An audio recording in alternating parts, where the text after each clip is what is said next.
Hello everyone, welcome to Competition Career Point. मैं आज आप लोगों के लिए गोदान उपन्यास से संबंधित प्रश्नोत्तर देखेंगे, जिसमें हम लोग 260 प्लस एमसीक्यू का सीरीज चला रहे हैं। तो उसमें आपको ये लास्ट सीरीज देखने को मिलेंगे। इसमें हम लोग 40 प्लस प्रश्नों को देखेंगे, एमसीक्यू रूप में देखेंगे, जो एग्जाम में आने के ज़्यादा चांसेस रहेंगे। और मैं जितना भी कंटेंट आप लोगों को प्रोवाइड करता हूँ यूट्यूब पर, सारे का सारे महत्वपूर्ण होते हैं। एक बार जरूर देखना चाहिए आप लोगों को, क्योंकि इसी में से आपके प्रश्न जरूर बनेंगे।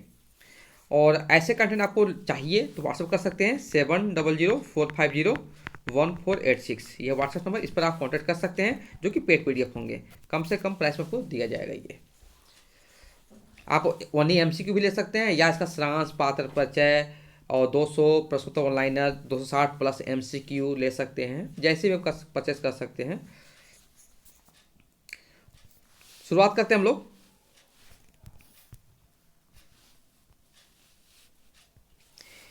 कथन है, द्वेष का मायाजल बड़ी मछलियों को ही फंसाता है। छोटी मछलियां या तो उसमें फंसती है या नहीं, या निकल जाती है। किस उपन्यास लिया गया है? तो ये लिया गया है गोदान से। नेक्स्ट प्रश्न है, झुनिया के पति का मुंबई में क्या चीज का दुकान था? तो दूध का दुकान था। नेक्स्ट प्रश्न है, मुंशी प्रेमचंद की जीवनी कलम का सिपाही के रचनाकार कौन है? अमृत राय। नेक्स्ट प्रश्न है, झुनिया के पति की मौत कैसे हुई थी? दंगा में छुरा लगने के कारण।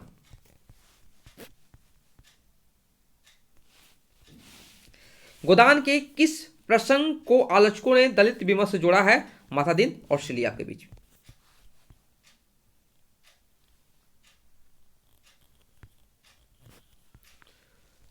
नेक्स्ट प्रश्न है, मालती की बहनें हैं सरोज और वरदा। होरी के गाय को किसने बीच डाला था? हीरा ने। गोदान का प्रकाशन काल क्या है? तो यह है विकल्प सी हो जाएंगे 1936।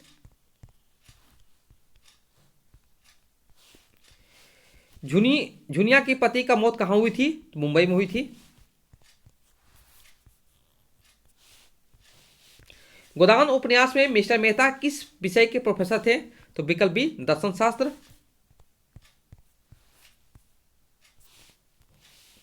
नेक्स्ट प्रश्न है, पहना दो मेरे हाथ में हथकड़ियां, देख लिया तुम्हारा न्याय और अकल का दौर। यह कथन किसका है? तो धनिया का है।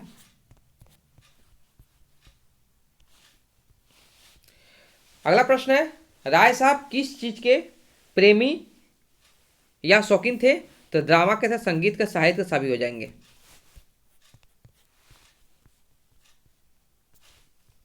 नेक्स्ट है, गोदान में कौन सा स्त्री पात्र डॉक्टर है? तो मालती। अगला प्रश्न है, इनमें से कौन सा एक गोदान उपन्यास का पात्र नहीं है? तो मुनिया। चूहिया, धनिया, झुनिया सारे हैं गोदान के पात्र हैं, लेकिन मुनिया नहीं है। गोदान उपन्यास में होरी क्या है? तो एक किसान है।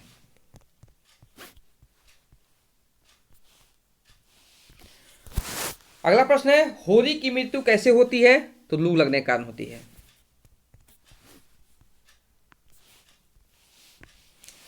अगला प्रश्न है, गोबर को घायल होने पर झुनिया ने क्या काम किया था? घास छीलने का। गोबर को किस चीज के हड़ताल में गंभीर चोट लगी थी? तो मजदूर संघ। अगला प्रश्न है, किसे गांव का नारद कहा जाता था? तो शोभा को गांव का नारद कहा जाता था। नेक्स्ट है, गोबर दोबारा शहर किसे साथ ले गया था? झुनिया और बच्चे। अपना जो बच्चा था झुनिया, उसकी पत्नी और अपने बच्चे को लेकर चला गया था शहर। अगला प्रश्न है, ये किसान पक्का स्वार्थी होता है, इसमें संदेह नहीं। उसकी गांठ में रिश्वत के पैसे बड़ी मुश्किल से निकलते हैं। किस उपन्यास लिया गया है? तो ये गोदान से लिया गया है। अगला प्रश्न है, माफ कीजिएगा, गोबर घर कब लौटता है? तो होली के समय लौटता है।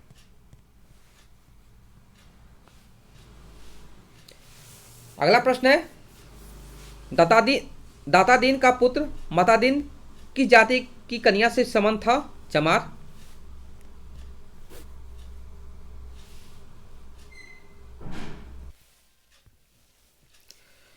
मिर्जा साहब ने गोबर को क्या काम दिया?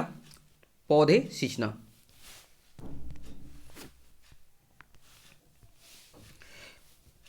मिर्जा साहब ने मजदूरों से क्या करने को कहा था?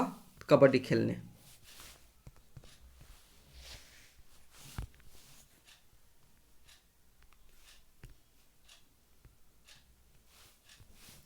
नेक्स्ट प्रश्न है, गोबर को लखनऊ में पहला काम किसने दिया था? तो मिर्जा खुर्शीद ने दिया था।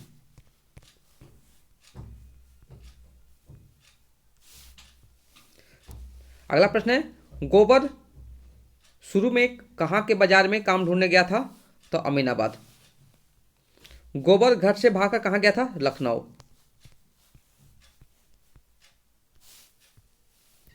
होरी के परिवार ने नए बछड़े का क्या नाम सोच रखा था? तो मटरू।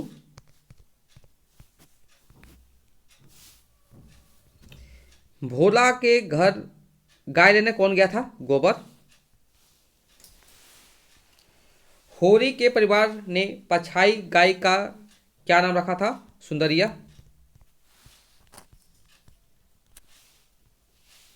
भोला का कुल कितने बेटे थे? 2 पुत्र थे। झुनी की पति का मौत कहाँ हुई थी? तो मुंबई में हुई थी। मुंशी प्रेमचंद के किस उपन्यासकार ने उपन्यास सम्राट की संज्ञा दी थी? तो शरद चंद्र चट्टोपाध्याय। मुंशी प्रेमचंद का प्रथम हिंदी उपन्यास कौन सा है? तो सेवा सदन।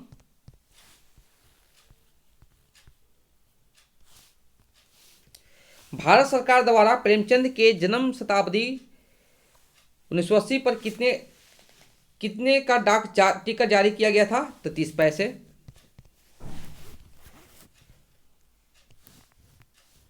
देखिए यहाँ पर कथन लिखे हुए, ये हमारे गांव का मुखिया हैं, गरीबों का खून चूसने वाले। तो इस टाइप का जो कथन जो बोले थे गोदान उपन्यास में, किसका था? धनिया का।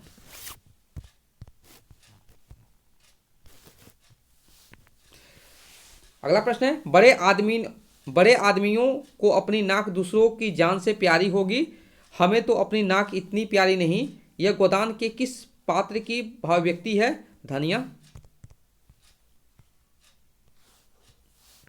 अगला प्रश्न जो है, मुझे उन लोगों से जरा भी हमदर्दी नहीं है जो बातें तो करते हैं कम्युनिस्टों की सी, मगर जीवन है रसोइयों का सा, उतना ही विलासमय, उतना ही स्वाद से भरा हुआ। यह कथन किस उपन्यास का है? तो गोदान का है।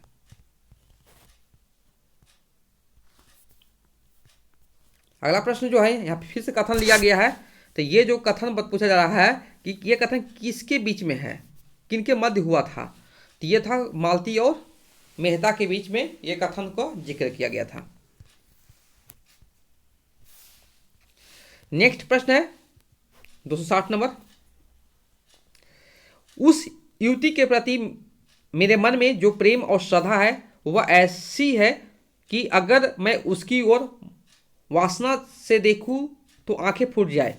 उपयुक्त संवाद गोदान उपन्यास के किन 2 पात्रों के बीच हुआ है? तो मेहता और मालती।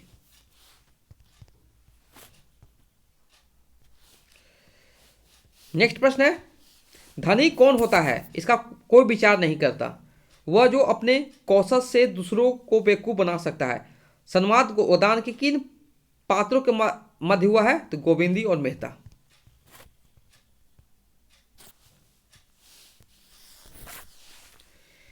तुमने इतने दिन मुझे जिस प्रेम में रखा, माँ भी ना रखती। भगवान मुझे फिर जन्म दे तो तुम्हारे कोख से दे, यही मेरी अभिलाषा है।